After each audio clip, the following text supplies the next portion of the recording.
கூட்டணி பேசுனாங்க அப்படின்லாம் சொல்லிட்டு இருக்காங்க. அப்படிலாம் எதுவுமே பேசலை. ஆக்சுவலாக அவங்க பிரேமலதா சொன்னது என்னென்னா, அந்த மாதிரி விளிம்பு மனிதர்களுடைய கதையை எடுத்தே பழகிட்டார்.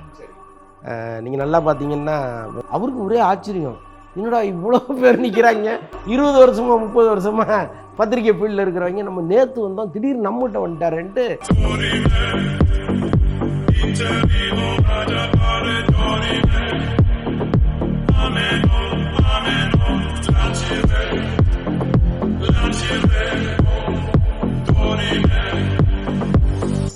ஹாய் வி பிளே ட்ரெண்டிங் நேயர்கள் எல்லாருக்கும் வணக்கம். நான் ஐசக். இன்னைக்கு வாழை பேச்சந்திரன் அவர்களுடைய முதல் பகுதியில் என்னென்ன தொடர்ச்சியான பேச்சுகள் சஸ்பென்ஸாக என்னென்ன வச்சிருக்காரு அப்படின்றத இப்போ அவர்கிட்ட கேட்டு தெரிஞ்சுக்கலாம். சார், இப்போ படங்களில் சிலர் வந்து ஒரு கெஸ்ட் அப்பியரன்ஸ் கொடுக்கறதுக்காக யாராவது ஒருத்தர் நம்ம பழைய நடிகர்கள் வந்து அழைச்சிட்டு வந்தாக்கும் அது அந்த ஒரு சீனுமே ரொம்ப சூப்பராக இருக்கும்.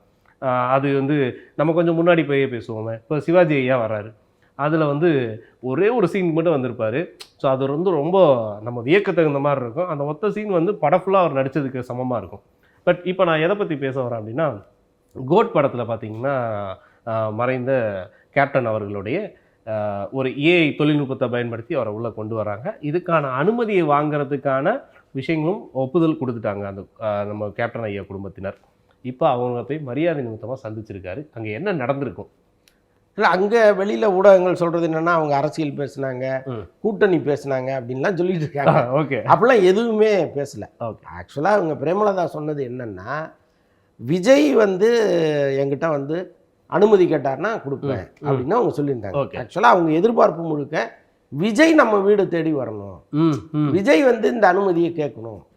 தொலைபேசியில் கேட்கறதுங்கிறது வேற, நேரில் வந்து கேட்கறதுங்கிறது வேற. அப்போ நேரில் வரணும்னா அவங்க விரும்பினாங்க, அதை வெளிப்படையாகவே சொன்னாங்க. விஜய் வந்து பேசினார்னா நம்ம அதை பற்றி கன்சிடர் பண்ணலாம். அதாவது இந்த படத்தில் கேப்டனை பயன்படுத்துவது தொடர்பாக விஜய் வந்து பேசுனா கன்சிடர் பண்ணலான்னு சொன்னாங்க. அப்போ விஜய் வந்து பேசணுங்கிறது அவங்க விருப்பமாக இருந்துச்சு. இப்போ ஏஐயில் விஜயகாந்தை கம்ப்ளீட்டாக உருவாக்கி படத்தையே ஆல்மோஸ்ட் ரெடி பண்ணிட்டாங்க. இப்போ இந்த நேரத்திலும் விஜய் போய் பார்க்கலன்னா அவங்க வந்து அதை அனுமதிப்பாங்களாங்கிறது ஒன்று இருந்துச்சு. படத்தில் வேண்டாங்க, என்னங்க யாரோ வரீங்க, சம்மந்தப்பட்ட ஒரு வள்ளியங்க, ஹீரோ வரணும்ல அப்படின்னு சொல்லிட்டாங்கன்னு வைங்களேன், அது ஒரு பெரிய சங்கடமாக போயிடும். வெளியில் செய்தியாக வந்ததுன்னா ஏதோ விஜயகாந்த் குடும்பத்திற்கும் விஜய்க்கும் பெரிய மோதல்ங்கிற அளவுக்கு அது மாறிடும். அப்போ அதை அந்த சந்தர்ப்பத்தை நம்ம உருவாக்க வேணான்னு விஜய் நினைக்கிறார். ஸோ அதனால் அவர் போயிட்டார். அதை தாண்டி சினிமாவில் வந்து அவர் ஒரு இடத்துக்கு வருவதற்கு விஜயகாந்த் காரணமாக இருந்தார். அந்த நன்றி அவருக்குள்ளே இருக்குது. ஸோ அதனால் கட்சியை உருவாக்க போகிறாரு. சரி, இந்த நேரத்தில் நம்ம விஜயகாந்த்கிட்ட போய் அந்த ஆசியை வாங்கிடுவோமேன்னு வர்றாரு. ஆக்சுவலாக விஜயகாந்த் கட்சி ஆரம்பித்தப்போ கலைஞர்கிட்ட போய் ஆசி வாங்கினார். ஆக்சுவலாக கலைஞர் வந்து ஒருத்தர் கட்சி ஆரம்பிக்கிறத எப்படி விரும்புவார், அவர் வந்து விஜயகாந்துங்கிற ஒருத்தர்கிட்ட எப்படி வந்து நீ நல்லா வருவப்பா பிரமாதமாக வான்னு சொல்லுவார். ஆனாலும் விஜயகாந்த் அவர் மேலே ஒரு மரியாதை வச்சுருக்காரு போகிறார். ஸோ கிட்டத்தட்ட அந்த மாதிரி தான் இப்போ என்ன வெளியில் பேச்சு நடக்குது அப்படின்னா, விஜய் கட்சி ஆரம்பிச்சிட்டாருன்னா ஒரு பெரிய கூட்டம் விஜய் நோக்கி போயிடும் அப்படிங்கிறது ஒரு பரவலான கருத்தாக இருக்கு. அதில் உண்மையும் இருக்கலாம், இட்டு நிரப்பப்பட்டதாகவும் இருக்கலாம். அது காலம் முடிவு பண்ண கண்டிப்பாக. ஆனால் இந்த நேரத்தில் ஒரு விஜயகாந்த் ஆசி வாங்க போகிறாரு. புரியுதா உங்களுக்கு? புரியுது. அவர் வந்து போய் ஆசி வாங்கிட்டு கும்பிட்டுட்டு அப்படியே இந்த ஏஐ தொடர்பாகவும் பேசிட்டு வர்றாரு. சார், இப்போ அப்படின்னா வந்து இப்போ ஏஐ தொழில்நுட்பத்தில் கிட்டத்தட்ட வந்து அனுமதி முன்னாடி கொடுத்தாச்சு, படப்பிடிப்புகள்லாம் நடந்து முடிச்சாச்சு. இதை ஒரு மரியாதை நிமித்தமாக சந்திக்கப்பட்ட ஒரு தருணம். ஆமாம். ஸோ மற்றபடி நீங்கள் சொல்கிற விஷயங்களில் நம்ம வதந்திகள் கிளப்புற ஒரு விஷயம் அதெல்லாம் ஒன்றும் கிடையாது. இது அரசியலோ கூட்டணியோ அதை பற்றி எதுவுமே பேசல. அதற்கான சந்தர்ப்பமும் இது இல்லை. ஏன்னா இன்னும் ஒருத்தர் வந்து கொள்கை எதுன்னு சொல்லலை. 2026 அவருடைய முடிவு என்னங்கிறதே தெரில. ஒருவேளை நான் முதலமைச்சர் ஆகியே தீருவேன் அப்படின்னு தீவிரமாக ஒர்க் பண்ணுறாரான்னு தெரியல. அல்லது இந்த தேர்தல் நமக்கு வேண்டாம், 2026 வேணாம், 31 பார்த்துக்கலாம் அப்படின்னு நினைக்கிறாரா என்னன்னு நமக்கு தெரியாது. ஸோ அப்படி இருக்கும்போது இது ஒரு என்ட்ரியா அல்லது முழுக்க கபலீகரம் பண்ணுகிற ஒரு முடிவோட வந்திருக்காராங்கிறதெல்லாம் அப்புறம் தான் தெரியும். அதுக்குள்ளே எதுக்கு கூட்டணியை பற்றி பேசுறது? ரைட். சார், இப்போ அடுத்தடுத்த படங்களுக்குள்ளற சில சிக்கல்கள்லாம் உண்டு. அந்த சிக்கல்களை எதை பற்றி நான் சொல்ல வரேன்னா, இயக்குநர்கள் மத்தியிலும் தயாரிப்பாளர்கள் மத்தியிலும். இப்போ இந்த தயாரிப்பாளர்களில் இப்போ நான் லாஸ்ட்டு சொன்ன விஷயங்கள் இந்த ஸ்ட்ரைக்கிங் நான் தொடர்ச்சியாகவே சொல்கிறேன். இப்போது கரண்ட்லி ஸ்டேட்டஸாக தென்னிந்தியா சங்கத்தில் இப்போ என்ன நடந்துட்டுருக்கு? இல்லை, ஆக்சுவலாக நடிகர் சங்கமும் தயாரிப்பாளர் சங்கமும் ஒன்றா உட்காந்து பேசியிருக்காங்க. இதில் வந்து இவங்க சில கோரிக்கைகளை தயாரிப்பாளர்கள் வந்து கோரிக்கைகளா நிபந்தனைகளாங்கிறத முடிவு பண்ணிங்க. அழுத்தமாக சொன்னால் நிபந்தனை, கொஞ்சம் கொஞ்சம் இரக்கத்தோட சொன்னால் கோரிக்கை. இதுதான். Okay okay. இப்போ இவங்க வந்து ஒரு 11 விஷயம் கேட்டிருக்காங்க. இதுக்கெல்லாம் நீங்கள் சம்மதிச்சாகணும், இல்லைன்னா தமிழ் சினிமாவில் ஸ்ட்ரைக் வருங்கிற மாதிரி சொல்லியிருக்காங்க. கிட்டத்தட்ட நடிகர் சங்கம் அதுக்கு ஒத்துக்கிட்டாங்க. இப்போ அவங்களுக்கு முதல் கோரிக்கை என்னன்னா தனுஷ் மீது இருக்கிற ரெட்டை தூக்குங்க அப்படிங்கிறது தான் அவங்களுடைய முதல் கோரிக்கையாக இருக்கு. பட் அதை நோக்கி நகர்ந்தாங்களான்னு தெரியல. ஆக்சுவலாக தொடர்ந்து இந்த பேச்சுவார்த்தை நடந்துகிட்டு இருக்கு. முதல் கட்ட பேச்சுவார்த்தையில் தயாரிப்பாளர் சங்கம் திருப்தி. ஏன்னா அவங்க எதுவுமே பெருசாக அப்ஜெக்ட் பண்ணல, இது முடியாது அப்படின்லாம் ஆர்குமெண்ட்டுக்கே வரல நடிகர் சங்கம். Okay sir, okay sir, okay sir, பிரச்சனையை முடிங்க சார். அதுதான் இப்போதைக்கு நடக்குது. Okay sir, okay sir. சரி, இப்போ வணங்கான் அந்த படத்துடைய எதிர்பார்ப்பு பெரிய லெவலில் இருக்குது. ட்ரெய்லர் வந்து ஏதோ ஒரு விஷயத்த வந்து சொல்ல வருது அப்படின்றத நல்லாவே புரிஞ்சிட முடியுது. இதில் ஏன் வந்து பாலா சார் வந்து பொதுவாக ஒரு ஹீரோ வந்து கிரியேட் பண்ணும்போது அந்த பர்சன் வந்து ரொம்ப வந்து எப்படி சொல்கிறது, ஒரு பாடி பில்டராகவோ அந்த மாதிரி இல்லை, ரொம்ப ஹேண்ட்ஸமான ஒரு பையனாக இருக்கணுமோ இல்லை, ஏன் அவருடைய ஒவ்வொரு கதாபாத்திரமே இந்த மாதிரியான ஒரு தேர்வாக இருக்குது? இல்லை இதுதான் அவர் இப்படி ஃபாலோ பண்ணாதான் எவனும் நம்ம விஷயத்தை தொட முடியாத ஒரு விஷயமா இருக்குன்றது எப்படி? ஆக்சுவலாக விளிம்பு மனிதர்கள் அப்படின்னு சொல்லுவாங்க. அந்த மாதிரி விளிம்பு மனிதர்களுடைய கதையை எடுத்தே பழகிட்டார் அவர். நீங்கள் நல்லா பார்த்தீங்கன்னா சுடுகாட்டில் வேலை செய்கிற ஒரு மயானத்தில் அந்த தொழிலாளி, அவரை பற்றிய கதையாக இருக்கும். அப்புறம் ஒரு முடிதுருத்தும் இந்த மாதிரிலாம் காமிப்பார் அவர். ரொம்ப ரொம்ப அடிமட்டத்தில் ஒர்க் பண்ணுறவங்க, அவங்க லைஃபு, அவங்களுடைய ஆக்ரோஷம், கோபம், அதுதான் ஒரு படமாக காட்டுவார். நிஜமாகவே வந்து ரொம்ப ஒரு ஆச்சரியப்படத்தக்க ஒரு இயக்குநர்கள் அவர் ஒருத்தர். ஓகே.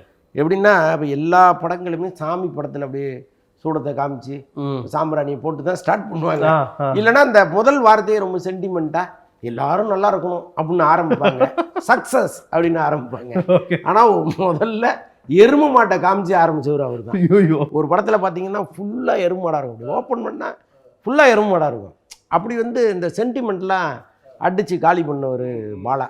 அதான் நான் சொன்ன மாதிரி இந்த எளிய மனிதர்களை பற்றி படம் எடுக்கிறவர் அவர். அதனால் வந்து ரொம்ப ஹேண்ட்ஸமாக அவருக்கு அரவிந்த் சாமிகள் தேவையில்லை, ரொம்ப நம்மளை மாதிரி ஒருத்தன் இருந்தால் போதும் அப்படின்ட்டு நான் ரொம்ப ஒரு முறை ரொம்ப ஆச்சரியப்பட்டேன். ஆக்சுவலாக என்னென்னா ஒரு பத்திரிகையாளர் சந்திப்பு, அது ஆரம்பிக்கிறதுக்கு கொஞ்சம் லேட் ஆகிடுச்சு. வெளியில் நின்று பேசிகிட்டு இருந்தோம். அப்போ பாலா வந்தார், காரை விட்டு இப்படி இறங்கி வந்தார். நாங்கள் எல்லாருமே இருக்கிறோம் அறிமுகமான ஆட்கள். எப்படி இருக்கீங்க எப்படி இருக்கீங்கன்னு கேட்டுட்டு அப்படி நம்மகிட்ட தான் ஆரம்பிப்பாருன்னு நினச்சா இந்த கூட்டத்தில் புதுசாக ஒருத்தர் அப்போ தான் ஊர்லேருந்து வர்றாரு அவர். இந்த சைடு அவருக்கு திருநெல்வேலி அந்த சைடு கன்னியாகுமரி சைடு அவர் அப்போ தான் வந்திருக்கிறாரு. கொஞ்சம் அவர் தோற்றமே கொஞ்சம் வித்தியாசமாக இருக்கும். அவருக்கு வித்தியாசம்னா நான் சொல்கிறது வந்து எப்படின்னா ஒரு வில்லேஜ்லேருந்து ஒருத்தர் அப்போ தான் வந்து சென்னையில் இறங்கினா ஒரு அப்பாவியாகவும் கண்களில் ஒரு மிரட்சியும் இருக்கும்ல, ஸோ அப்படி இருப்பார் அவர். அப்போ தான் வந்தாரும் கூட. அந்த கூட்டத்தில் எல்லாரையும் விட்டு நேராக அவர்கிட்ட போனார். போயிட்டு நீங்கள் எந்த பத்திரிக்கை அப்படின்னாரு. அவருக்கு ஒரே ஆச்சரியம், என்னடா இவ்வளோ பேர் நிற்கிறாங்க, 20 வருஷமா 30 வருஷமா பத்திரிக்கை ஃபீல்டில் இருக்கிறவங்க, நம்ம நேற்று வந்தோம் திடீர்னு நம்மகிட்ட வந்துட்டாருன்ட்டு அவருக்கு அந்த மிரட்சி தாங்கவே முடியல. அப்போல்லாம் பாலா உச்சத்தில் இருக்காரு. அப்போ நான் சொல்கிறேன், அப்போ வந்து அவர் ஏதோ சொல்கிறாரு, அப்படியா என்ன படிச்சிருக்கீங்க அப்படின்றாரு. இப்போ ஒரு பதில் சொல்கிறாரு. ஒரு 10 நிமிஷம் அவர்கிட்டே பேசிகிட்டு இருந்தார். அவர் பேசிகிட்டு இருந்தால் அப்புறமா எங்களை பார்த்து ஹலோ அப்படி இருக்கீங்க அப்படின்ட்டு உள்ளே போயிட்டார். ஓகே. அப்போ வந்து அவருக்கு என்னென்னா அந்த கூட்டத்துலேயும் புதுசாக வித்தியாசமாக யார் இருக்காங்களோ அவங்கள்ட்ட பேசணும்னு ஒன்று தோணுது பாருங்க. பெரிய விஷயம். அந்த மாதிரி ஒருத்தர். அதனால அவருடைய கதையில் இருக்கிற பல பேர் அப்படி இருக்காங்க. அதாவது வந்து நம்ம பொதுவான வாழ்க்கையில் யாராவது ஒருத்தருக்கு ஏற்பட்ட ஒரு பிரச்சனைகள், அந்த பிரச்சனைகளில் சுற்றி யார் இதை செஞ்சுருப்பா அப்படின்ட்டு இப்போ ரீசெண்டாக நடந்த, இப்போ நம்ம சமீபத்தில் நிறைய பத்திரிகைகளையும் தொலைக்காட்சிகளையும் பார்த்துட்டு இருக்குது. ஒரு மருத்துவருக்கு ஏற்பட்ட ஒரு பிரச்சனை, அதை வந்து அந்த மருத்துவ சங்கமே எல்லாம் எதிர்க்குது. ஏன் இந்த மாதிரியான ஒரு விஷயம். ஸோ இதவே வந்து அவர் ரொம்ப ஒரு வித்தியாசமான கோணமாக காட்டினா எப்படி இருக்கும் அப்படின்றத சில படங்கள் எல்லாம் காமிச்சிருக்கிறாரு.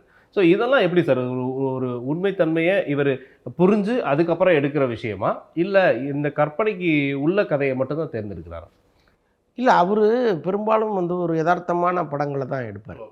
அவர் ஊரில் இருந்த காலத்தில் அவர் பார்த்த வாழ்ந்த மனிதர்கள் அப்படி தான் அவர் எடுக்கிறார். ஆனால் அதில் உண்மை இருக்குது, நிறைய உண்மைகள். ஓகே. இப்போ கூட பார்த்தீங்கன்னா இந்த வணங்கான் வந்து காது கேளாத வாய் பேச முடியாத ஒருத்தருடைய வாழ்க்கை தான் அந்த கேரக்டர் தான் பண்ணுறாரு. இப்போ அவன் வந்து அவன் சார்ந்த நண்பர்களோ அல்லது குடும்பமோ அவங்களுக்கு அவன் என்ன நல்லது பண்ணான் ரைட் அப்படிங்கிறது தான் அது போகுது. கரெக்ட். பட் அதில் சில சொசைட்டிக்கு தேவையான சில விஷயங்கள்லாம் வச்சுருக்காரு. இன்னொன்று ஒரு பக்கம் பெரியாரையும் இன்னொரு பக்கம் பிள்ளையாரையும் எடுத்துக்கிட்டு அப்படி வந்து நிற்கிற அந்த அந்த கட்ஸ் இருக்குல்ல, பெரிய விஷயம் சார். அது வந்து யாராலையும் யோசிக்க முடியாது. ஸோ அதெல்லாம் அவர் பண்ணியிருக்காரு. நிஜமாவே வந்து பாலா கம்பேக் அப்படிங்கிற மாதிரி தான் இருக்குது. அந்த ட்ரெய்லர் அப்படி தான் இருக்குது. நான் ஒரு 30 நிமிஷ காட்சிகள் பார்த்தேன் அந்த படத்தில். எனக்கு ஒரு இடத்துல பார்க்கக்கூடிய சந்தர்ப்பம் கிடைச்சிது. ஸோ அதை பார்க்கும்போது பரவாயில்ல, பாலா ரிட்டர்ன் ஆகிட்டாருங்கிற மாதிரியே இருந்துச்சு. பார்ப்போம் மிச்ச படம் எப்படி இருக்கு. Okay okay okay okay. இதில் பாடல்கள்லாம் உண்டா சார், இல்லை முழுக்க முழுக்க? இருக்கு பாடல்கள் இருக்குது. ஜிவி பிரகாஷுடைய இசை தான் ரொம்ப சிறப்பாக பண்ணியிருக்காரு. Okay sir, okay sir. முக்கியமாக நான் பிஸ்மின்னு பல பேர் வந்து ரொம்ப வெளிப்படையாக அவர் அப்படி பேசக்கூடாது அப்படிங்கிறத சொல்லியிருந்தோம். நிறைய புத்தகங்கள் படிக்கிறாரு, அதுலேருந்து ஒரு கதையை சொல்லலாம். இப்போ தென்கட்சி சாமிநாதன்னு இப்போது ஒரு பத்திரிகையாளர் சந்திப்புனா ஒரு 300 பேர் யூடியூப்போட வந்து நிற்கிறாங்க, கேமராவோட நிற்கிறாங்க.